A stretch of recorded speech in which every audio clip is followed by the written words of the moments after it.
Do you know the destiny of Moses in the Bible? Hey there, Kiddios crew. Welcome back to the Kiddios Club Bible channel, where we make incredible Bible stories come alive. I'm your host, Kidio, and today we're diving into an amazing story about a baby with a big destiny. Get ready for adventure, intrigue, and a whole lot of God's amazing plan. Baby Moses on the river. Our story starts way back in ancient Egypt. Now, at this time, God's people, the Israelites, were living in Egypt, but things weren't so great. The Pharaoh, the king of Egypt, was super worried that there were too many Israelites, and he got really mean. He even made a horrible rule. Every baby boy born to an Israelite family had to be thrown into the Nile River. Can you imagine? It was a scary time. But there was a brave mom named Jochebed, and she just had the cutest little baby boy. She couldn't bear to lose him. So, for 3 months, she hid him, keeping him safe and secret. But he was getting bigger, and it was getting harder to hide him. Jochebed weaved a basket. So, Jochebed had a brilliant idea. She took a special basket, like a little boat, and waterproofed it with tar and pitch. She carefully placed her precious baby inside, gave him a kiss, and gently placed the basket among the reeds at the edge of the Nile River. Can you imagine how much faith that took? His big sister Miriam secretly watched from a distance, her heart probably thumping like a drum. Baby Moses in the basket in the reeds, and guess what happened next? Pharaoh's own daughter came down to the river to bathe. She spotted the basket, curious, and sent her servant to fetch it. When she opened it up, with a big gasp, there was the most adorable baby boy, crying. Her heart melted. She knew he was one of the Israelite babies, but she felt so much compassion. Pharaoh's daughter finding Moses then.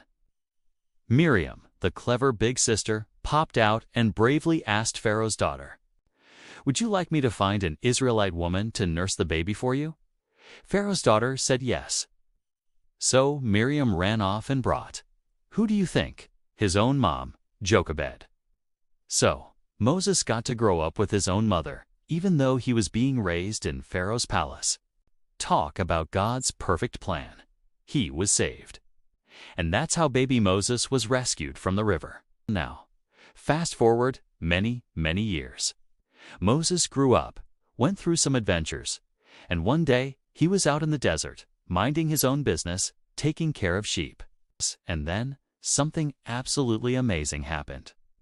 Bush on fire, but not burning up. He saw a bush that was on fire, but it wasn't burning up. It was like a magical fire that stayed put. Moses was like, "Whoa, what's going on here?" As he went to get a closer look, a voice called out from the bush. It was God.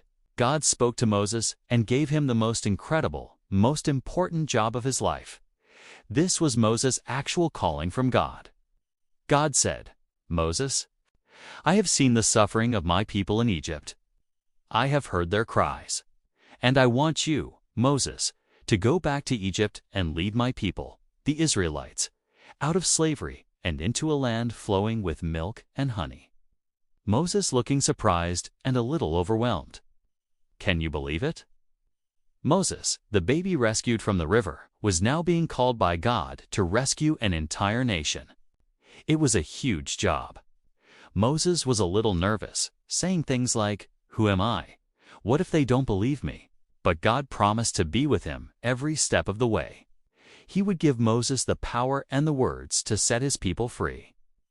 Moses leading the Israelites out of Egypt.